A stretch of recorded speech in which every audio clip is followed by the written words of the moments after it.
Salam sehat, salam damai sejahtera. Jumpa lagi dalam Misbah Kehidupan. Berbicara mengenai hidup yang berkenan, mari kita mengingat peristiwa ketika Yesus dibaptis di Sungai Yordan yang tertulis dalam Lukas 3 ayat 21-22 katakan, ketika seluruh orang banyak itu telah dibaptis, dan ketika Yesus juga dibaptis dan sedang berdoa, terbukalah langit dan turunlah Roh Kudus dalam rupa burung merpati ke atasnya, dan terdengarlah suara dari langit, Engkaulah anakku yang kukasihi, kepadamulah aku berkenan. Oleh karena itu, pohon MK hari ini kita akan sharingkan tentang arti berkenan. Kata berkenan dalam bahasa Ibrani adalah raja, yang menunjukkan rasa bergembira, suka dan senang terhadap sesuatu. Perjanjian Baru juga menggunakan beberapa kata Yunani untuk menggambarkan kata berkenan. Jadi yang dimaksud dengan berkenan ialah sikap senang terhadap seseorang atau sikap menyetujui tindakan tertentu. Kita berbicara mengenai hidup yang dikenan Tuhan.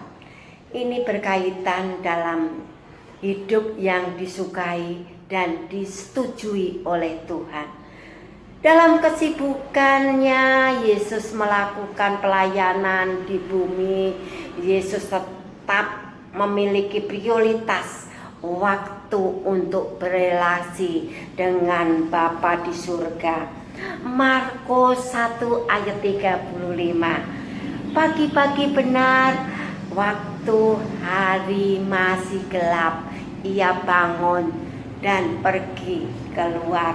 Ia pergi ke tempat yang sunyi dan berdoa di situ. Seseorang yang ingin memiliki hidup yang berkenan kepada Allah harus terus berrelasi dengan Allah. Tidak heran jika perintah yang terutama dan utama yang Yesus sampaikan kepada kita, kasihilah Tuhan Allahmu dengan segenap hatimu dan dengan segenap akal budimu dan dengan segenap kekuatanmu. Artinya ialah mengasihi Allah secara totalitas. Ada beberapa contoh di dalam Alkitab orang-orang yang hidup yang tidak berkenan kepada Allah, sekalipun mereka adalah orang-orang yang sudah percaya kepada Tuhan. Contohnya Simson, dia adalah nasir Allah atau orang yang hidupnya dikhususkan oleh Tuhan. Bahkan dia adalah hakim bagi bangsa Israel, tetapi kelakuan tidak menyenangkan Tuhan, melanggar kenasirannya. Ya, Simson menyentuh mayat, ia minum anggur, ia bersetubuh dengan pelacur dari Gaza, dan ia menikah dengan Delila.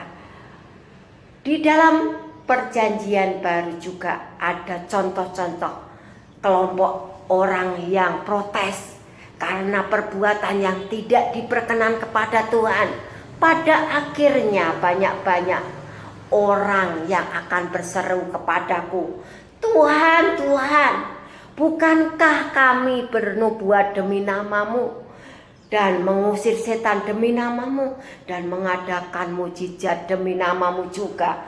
Matius 7 ayat 22 tersebut, kata Yesus, pada waktu itu aku akan berterus terang kepada mereka dan berkata, aku tidak pernah mengenal kamu, nyahlah daripadaku. kamu sekalian pembuat kejahatan. Hormatilah Tuhan dengan melakukan setiap kebenaran firman-Nya dan milikilah relasi aktif dengannya.